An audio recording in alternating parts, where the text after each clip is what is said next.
You're watching Al Jazeera. We break in to bring you some breaking news, and we're hearing that Israeli and Houthi-affiliated media both saying that Israel has carried out airstrikes on the east of Hodeidah, and that's in Yemen. So what Israeli media are reporting is that 30 Israeli fighter jets carried out the attack. And this coming a day after the Houthis hit Israel's main international airport in Tel Aviv. We'll speak to our correspondent, Ali Hashem, joining us here in the studio. So, Ali, this news just coming in. Once again, we know that there are strikes that have targeted Yemen's Hodeidah port. Tell us what you're hearing. How many strikes? How big was this? And what are you learning this hour? Initial reports are indicating there are 9 attacks, 30 planes, 30 Israeli planes were participating in this attack that was coordinated with the United States.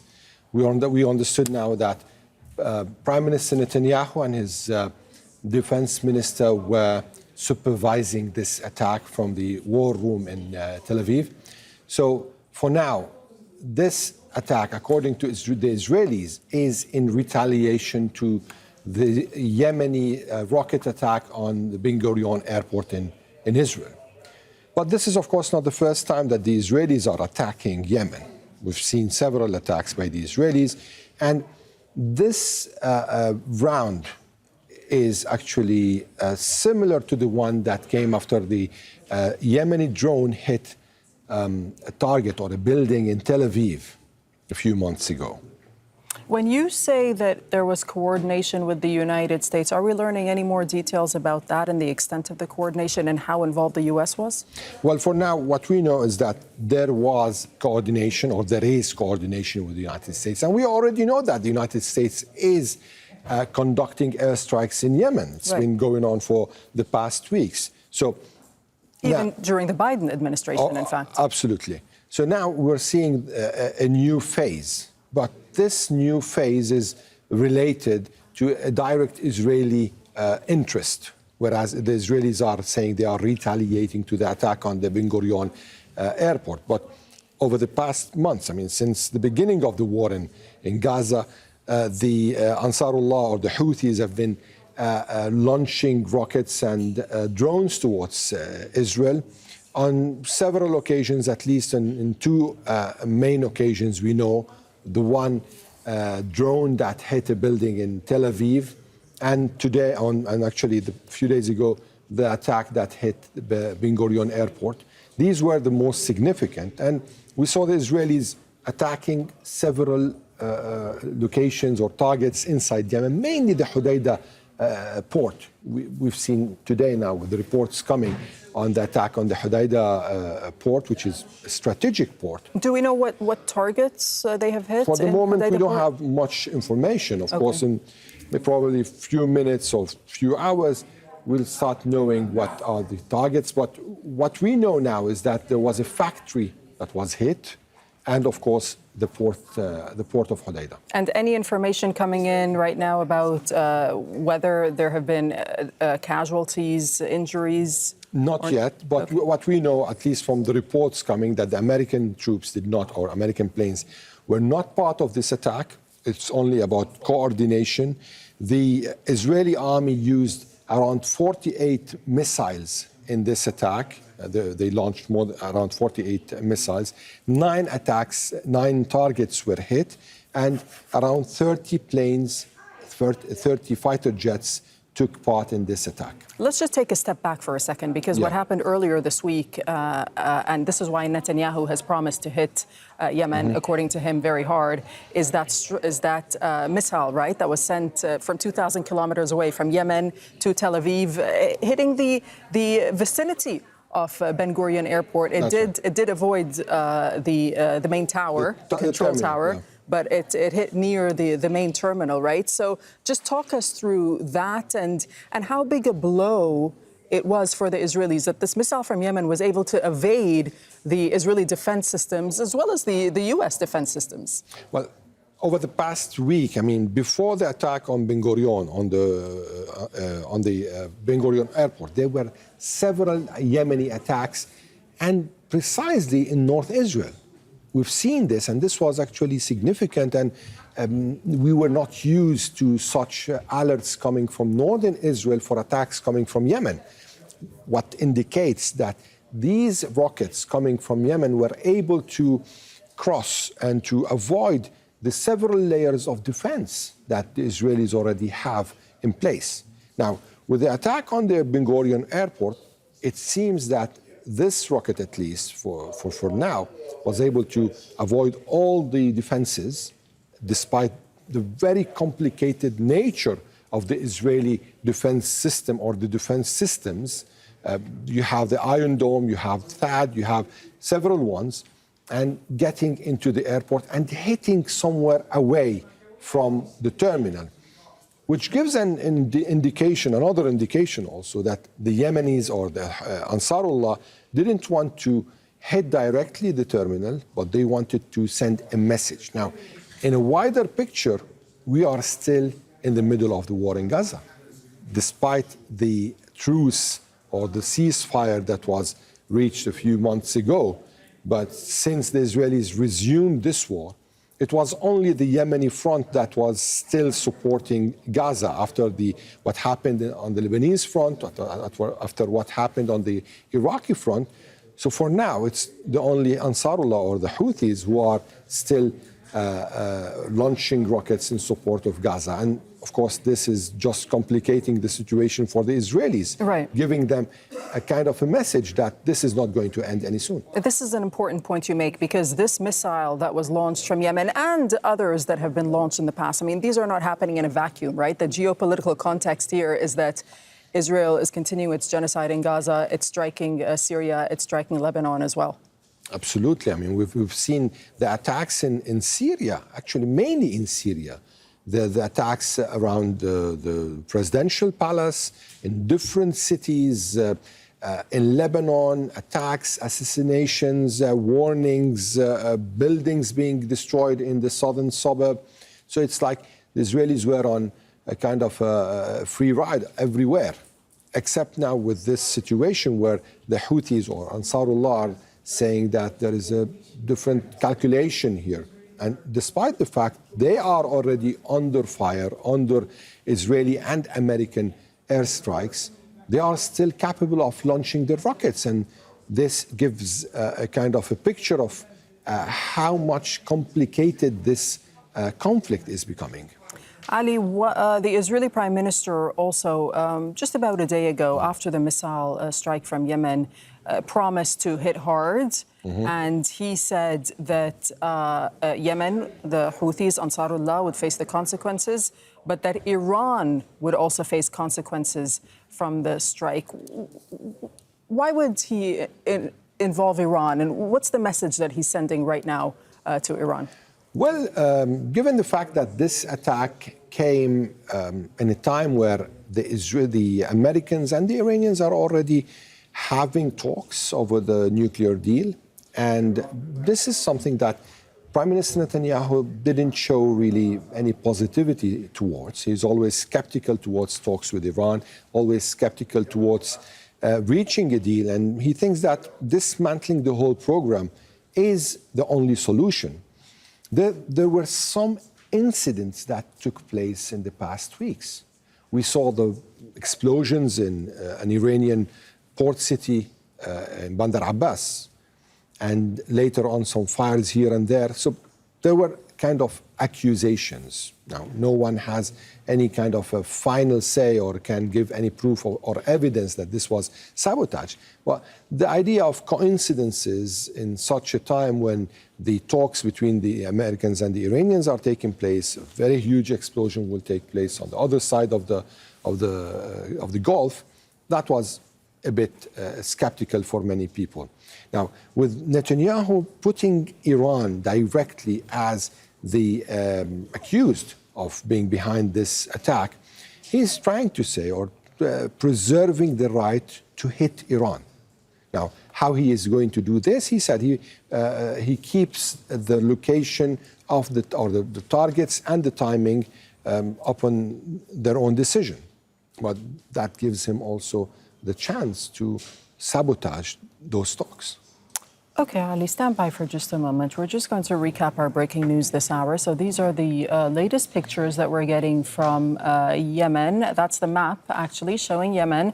So what happened just about 10 minutes or so ago is that there were 48 missiles, according to our correspondent, that were launched from Israel towards Yemen in coordination with the United States. And these were launched towards the Hodeidah port. Yemeni media also reporting that these strikes did take place. Yemeni media blaming the strikes on Israel as well as the United States. And just a reminder, this all coming just about a day after the Houthis, Ansarullah, launched a missile that struck near Israel's main airport in Tel Aviv, and that is Ben Gurion Airport. So the Israeli prime minister at the time vowing a harsh response, and it seems like this is the response that has taken place. We'll bring in with us now on set Rami Khouri.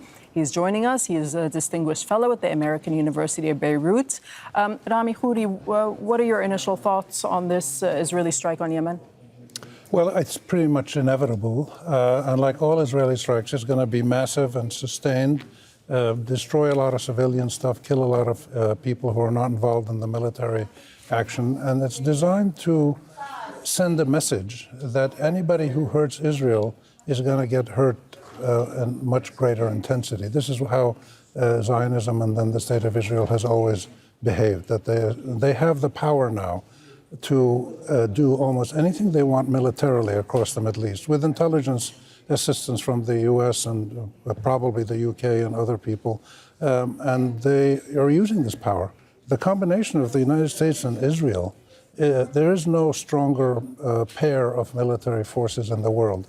But with all their power and with a year and a half of what Israel has done in Gaza and Lebanon and some actions in Iran and Iraq, they still haven't deterred the resistance from the different Arab countries and Iran, and rhetorically from Turkey as well. And that is something that the Houthis come out and say, right? The spokesperson says after previous strikes that we will not be deterred, and this is all in support of the Palestinians and the genocide that's taking place in Gaza. That's right. And if you go back over the years, you see that the ability of groups that are fighting Israel, resisting it, their technical abilities have improved, and to the point where the Ansarullah in Yemen now have supersonic missiles that can evade some of the multiple layers of defense in Israel. The Iranians got some missiles into Israel as well back when they had their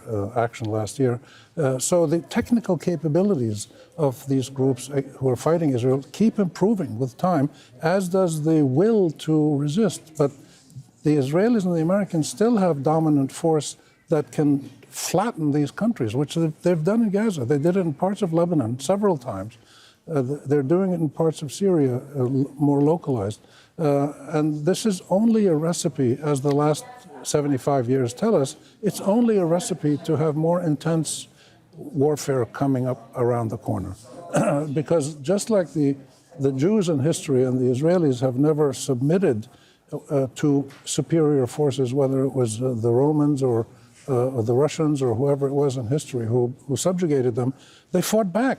And this is human. It's nothing to do with being Jewish or Israeli or Muslim or Arab or Iranian or Turkish. When you're subjugated, you resist. You fight back.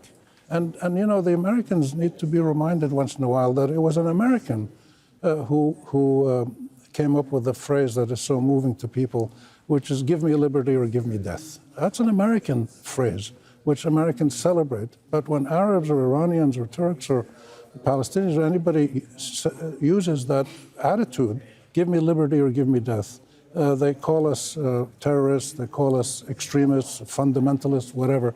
So this is a completely anticipated move, but is not likely to achieve the goals any more than the military power of Israel and the U.S. support achieved the goals in Gaza. Right. And it might backfire on the Israelis in many ways.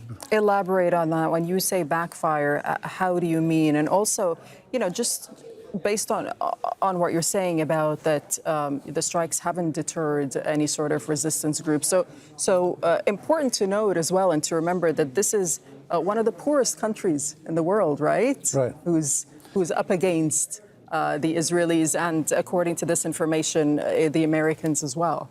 Right. So it can backfire by expanding the war further. So that already there's been action militarily between the U.S., the U.K., Israel, and Ansarullah in Yemen.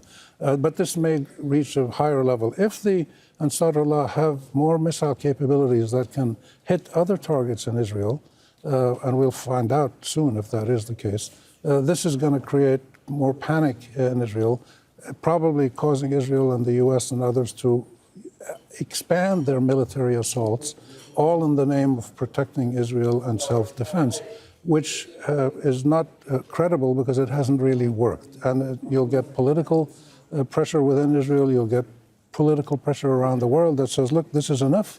These Israelis and Americans have used incredible power and killed tens of thousands of people, destroyed, made Gaza a desolation.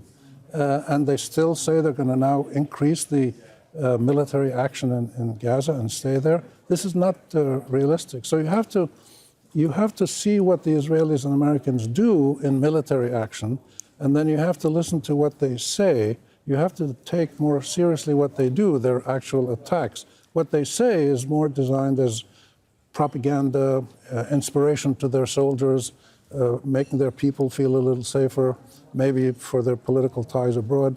But the rhetoric that comes out of Israel is largely non-credible, based on what we've seen in the last year and a half in Gaza. So I would urge people to differentiate between what Israel does and what it actually says.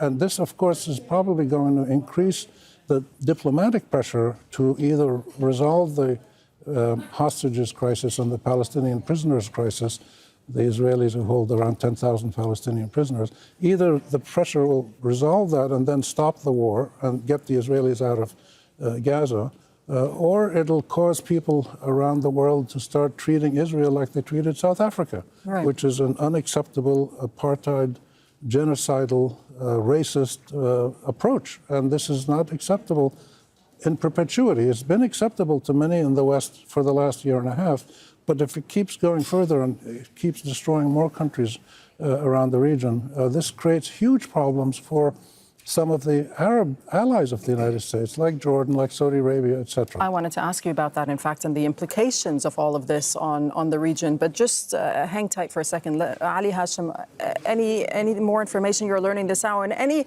official comment from Houthi representatives? Well, we are hearing from the media affiliated with the Houthis that one of the targets was a cement factory close to the Hodeidah port. But now an Israeli official is telling Channel 14 in Israel that the attacks destroyed the port of Hodeidah and a concrete factory that supported the Houthis' military industries. So for now, these are the latest lines coming, whether from the Houthi affiliated media or from Israeli affiliated media. Okay, and any more this hour about whether there have been any casualties or nothing yet? For now, we don't know. There's no reports of casualties, but probably in the coming minutes we'll know. And just we're looking at the latest pictures.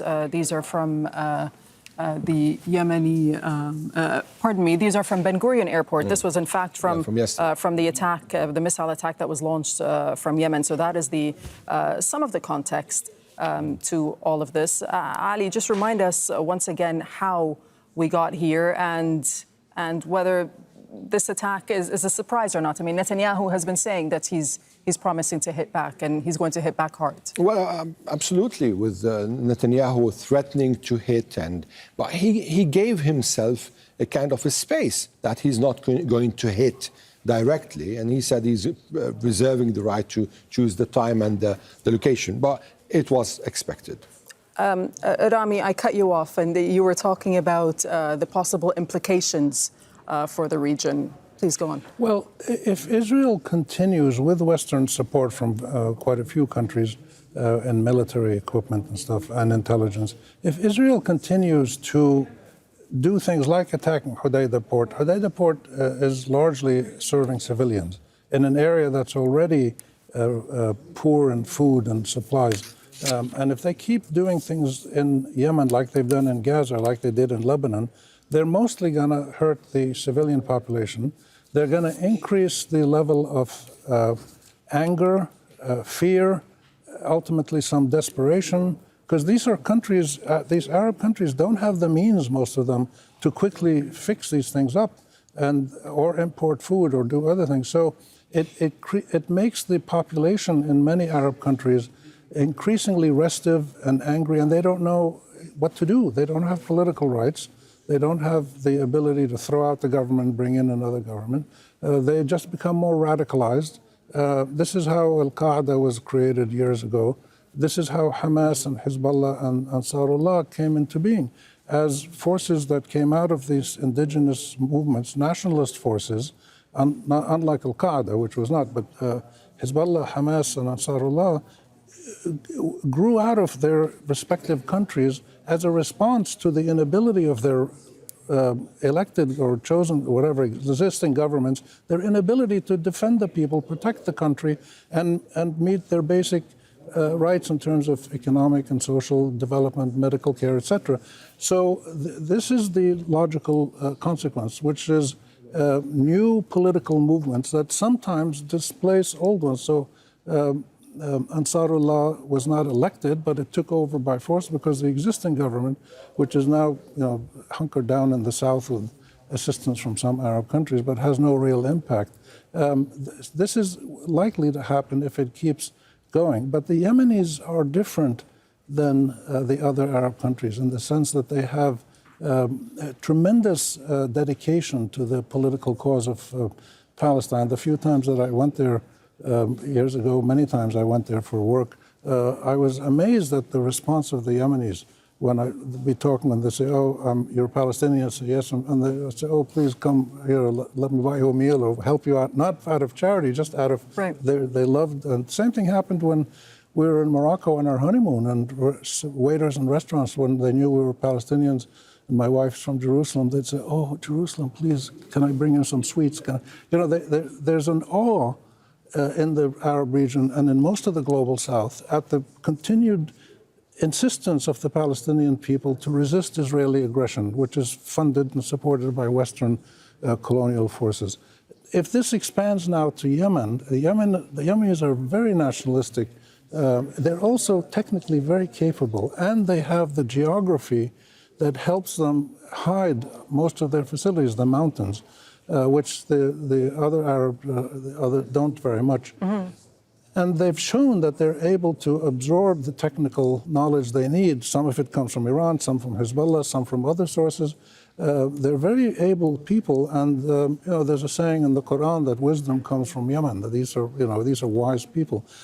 So the fighting, some of it, according to reports, domestically produced as well, right? Well, they produce a lot of their stuff domestically, right. And if they've got supersonic missiles now, and by the way, Iran 2 days ago announced they have a new supersonic missile that can evade the defenses in Israel. So this should worry a lot of Israelis, and just bombing the hell out of Yemen is not going to solve that. Okay, Rami, Khouri, stand by for a second, because I'd like to go to Mike Hanna. Mike, you're joining us from the White House this hour. What can you tell us you're hearing from your end? Well, basically, this started with a report on Houthi TV, which alleged U.S. involvement, and then picked up by Israeli media, which downgraded that to some kind of coordinating status for the U.S. As to what is being said here at the moment, precisely nothing.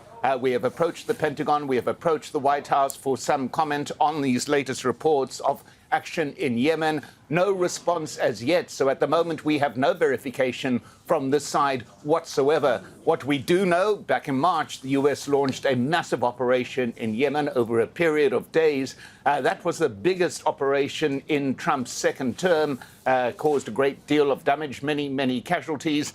Trump relished in it, saying that it was a major victory for U.S. operations against Yemen and a massive strike against the Houthis. But in this current operation, as yet, no verification whatsoever of U.S. involvement, whether direct or whether or not that is, in fact, that it was some sort of coordinated role. So very difficult to speak further about this with the lack of information that we have. I'm waiting to hear something, as I said, from the Pentagon, from the White House. But as yet, there's been no information whatsoever, which is in a way a trifle strange and raises questions about any U.S. involvement in this whatsoever, despite the fact that I am reporting it from the White House, and that is that normally the Trump administration would seize on an operation like this as proof of its efforts in terms of diminishing the efforts of the Houthis. This has been, it was a Trump campaign issue, action against the Houthis.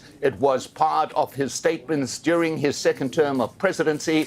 And I said it was a major centerpiece in terms of U.S. operations in the Middle East, that massive strike launched by President Trump and carried on with much glory, according to Trump himself, saying that it had struck a massive strike against the Houthis and that it had destroyed their capabilities. Well, the fact that this report, if verified, that the Houthis did strike against Israeli targets, which was indeed verified, but what is not verified is the degree of U.S. involvement, if any. But what the strike does appear to show is that far from the Trump administration's claims that the Houthi abilities have been diminished, this does not appear the case. If it can carry out strikes such as this against a target in Israel, particularly such a target as Ben Gurion, then very clearly it would appear to the outside observer that the Houthis still have a massive military capability to carry out such a strike in such hostile area against the type of defenses that the Israelis have arrayed against them. So President Trump's claimed that the abilities of the Houthis have been diminished through the U.S. operations there back in March appear to not test the test of time. Very clearly, it would appear that this is not the case, given the attack that has just taken place. We will let you know once we have heard any verification of this from either the White House or indeed the Pentagon.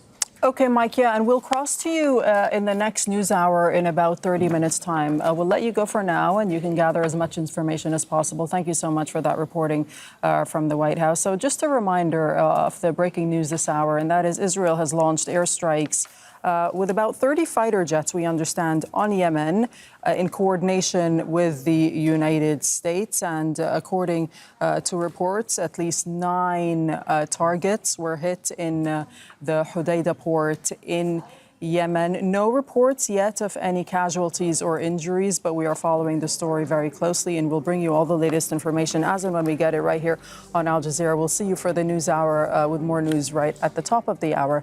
Thanks for watching. Bye-bye for now. Make sure to subscribe to our channel to get the latest news from Al Jazeera.